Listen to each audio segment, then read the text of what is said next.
Good morning and welcome back to my channel. তো আজকে আমি আমার ব্লগটা সকাল থেকে শুরু করছি। তার কারণ হচ্ছে আজকে আমি তোমাদের সঙ্গে শেয়ার করবো যে আমি কীভাবে টাইম ম্যানেজ করে আমার বাবুর টেক কেয়ার করি। তো এখন বাজে সকাল 8টা মতো, আর আমার বাবু আজকে উঠে গেছে 7টার দিকে। তো ওঠার পরে ও একটু দুধ খায়, তো সেটা খেয়ে নিয়েছে। আর তারপরে ওকে একটু আমি ঘুরিয়েও এনেছি। আর এখন 8টা সাড়ে 8টা মতো বাজে। তো এখন ও ওর দিদির সঙ্গে শিউরির সঙ্গে ঘুরবে, আর আমি এদিকে আমার টুকটাক কাজগুলো করে নিতে হবে, নাহলে সময় পাবো না। তো দেখতে থাকো তোমরা। তো এখানে বাবুর খাবার বানাবো। তো এখন আর বাবুর খাবার আমার খাবার আলাদা করে কিছু হয় না, ওই একসঙ্গে দিয়ে কোনো রকমে হয়ে যায়। তো আমি আজকে ডালিয়া বানাচ্ছি ওর জন্য। আর দেখো ও চলে এসেছে ঘুরে দিদির সঙ্গে, আর এখন ওরা একটু খেলাধুলা করছে গাড়ি নিয়ে। কোথায় যাচ্ছ? যেও না বাবা, চলে এসো বাবা, চলে এসো। এই না না না না না, চলো বল খেলো, বল বল বল। হ্যাঁ মারো তো, আমাকে দাও তো বলটা। বলো তো এই জলটা কি দেওয়া আছে, কি দেওয়া আছে জলে? মিচড়ি বলো, মিচড়ি মিচড়ি। বলে গরম জল খেতে হয় সকালবেলায়, সবাই গরম জল খাবে, তাহলে কি হবে, পটি ভালো হবে। বলো মিচড়ি, বলো তো এটা মিচড়ি। বাপরে, আবার ওইটাতে হাত দেয় না। এটা আবার কি স্টাইলের খাওয়া। রান্নাটা হলো কিনা একটু দেখে নি, আমার রান্নাটা হয়েছে কিনা। ভয় নাই বাবা, ভয় নাই। প্রেসার কুকারকে ভয় করছো? কেমন করে সিটি পড়ছে প্রেসার কুকারে? কেমন করে, কেমন করে পড়ছে? এই যে না, ভয় নাই বাবা। ভয় নাই বাবা। কেমন করে পড়ছে বলো? ও ঠিক আছে ঠিক আছে ঠিক আছে। এবার আমরা খুলে দেখবো যে আমাদের রান্নাটা হলো কিনা। ভয় নাই বাবা, ভয় নাই। তুমি কি খাবে? ইমিম কি খাবে বাবা? ইমিম কিসমিস খাবে? আচ্ছা চলো। বলে এখন আমি নখ কাটছি। হ্যাঁ এই যে এই হাতের নখ কেটে দিব, হাতটা মুছে না, হাততালি দিবা। হ্যাঁ নখ কাটা হয়ে গেলে হাততালি, ঠিক আছে? ওরে বাবা রে, দেখি, দাঁড়াও, নড়তে নাই। হাততালি দাও, হাততালি দাও, হাততালি দাও। হ্যাঁ টাউলে হয়েছে।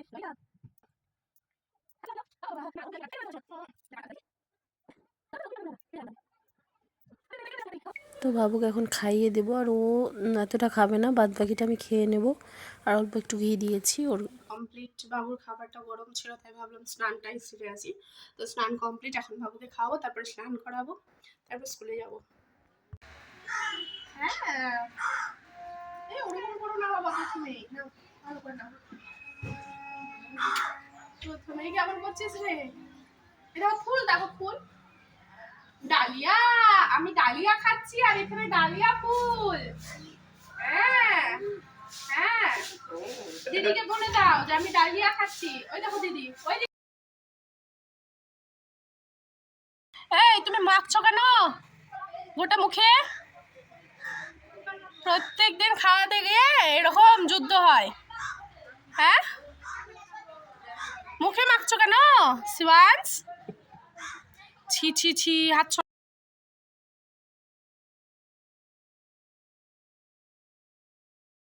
তো দেখো এখনও ছুটে ছুটে যতটুকু খাবে, নাহলে আরও বেশি বদমাশি করবে। কোলে নিলে কিছু খাবে, কিছু ফেলবে, গায়ে মাখবে।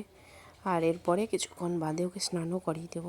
তো দেখো ছোটো বাচ্চারা একটু সমস্ত কাজ একটু টাইম নিয়ে করতে চাই, ওদের খেয়াল খুশি করতে চাই, কিন্তু আমার কিছু করার নেই। ওকে আমাকে তাড়াহুড়ো করে খাওয়াতে হচ্ছে বা স্নান করাতে হবে, কারণ আমার সময় নেই অতটা। তো মাঝে মধ্যে খুব কষ্ট হয় আমার, আর মাঝে মধ্যে ওকে বকাঝোকাও করি, কিন্তু সেটা ঠিক নয়। তো এটা তো ও তো বুঝবে না, না। আর আরেকটা কথা বলি এখানে, যে অনেকেই মনে করে কি আমার আর কি, আমাকে আমার উদ্দেশ্যে বলে যে তোমার আর কি, যে তুমি তো বাচ্চাটাকে রেখে মায়ের কাছে রেখে চলে যাও, মাই সব দেখে, তুমি তো ওখানে গিয়ে আরাম করো। তো মোটেও নয়, আমি ওখানে আরাম করি না। আর হ্যাঁ আমার মা দেখে বলেই আমি অন্তত একটু হলেও নিশ্চিন্তে থাকতে পারি স্কুলে। তবে একটা কথাই বলবো, যারা বাচ্চাকে রেখে বাইরে যায় তারাই কিন্তু এই কষ্টটা বোঝে। তো কাউকে জাজ করার আগে তার জায়গায় নিজেকে আনা উচিত। আমার যে কি কষ্ট হয় ওকে রেখে স্কুলে যেতে, সেটা আমি ছাড়া কেউ বুঝতে পারবে না। ও যখন বলে হ্যাঁ যা মা যা, তখন আমার মানে এই কথাটা শুনলে আমার চোখ দিয়ে জল চলে আসে, তবুও যেতে হয়। তবে আমার কষ্টটা যেমন আমি বুঝছি, তেমন একজন যে বাড়িতে থেকে বাবু মানে বাচ্চাকে পালন করে তারও কিন্তু কষ্ট আছে।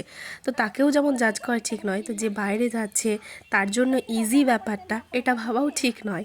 প্রত্যেকেই নিজের নিজের জায়গায় স্ট্রাগল করছে হয়তো, তো সেটা একটু বোঝা উচিত। আর আমি কাউকে এই উদ্দেশ্যে কিছু বলি না, কারণ যারা আমাকে বলে তারা প্রত্যেকেই মা। তো মা হয়ে যখন কথাটা বলে তখন আর সেক্ষেত্রে আমার কিছু বলার থাকে না, কারণ প্রত্যেকে মা হয়েছে, এই ফিলিংসটা বোঝা উচিত। দেখো আমি বাবুকে শশা গাজর এইগুলো দেই অ্যাজ এ ন্যাচারাল টিথার। ওর দাঁত বেরোলে এগুলো দিলে ওর খুব আরাম হয়। আমি ওর জন্য টিথার কিনেছিলাম, কিন্তু পরে আমি এগুলো দেই। এগুলো দেওয়া অনেক ভালো, কারণ এগুলো সমস্ত কিছু ন্যাচারাল। তো বাবুরও স্নান কমপ্লিট, তো ওকে মা জামা পরাচ্ছে। তো রেডি হয়ে নিয়েছি, স্কুলে যাব। আর বাবু মায়ের কাছে থাকবে, মা আছে বলেই হয়তো আমি এত শান্তিতে একটু স্কুলে যেতে পারি। যতই হেল্পিং হ্যান্ড থাকুক, মায়ের মতো করে কেউ দেখবে না। টাটা,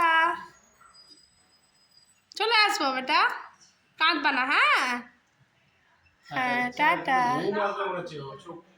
তখন আমি বেরিয়ে পড়েছি আমার দ্বিতীয় সন্তানদের উদ্দেশ্যে। তো আমার ভিডিওটা ভালো লাগলে লাইক শেয়ার কমেন্ট করবে। টাটা।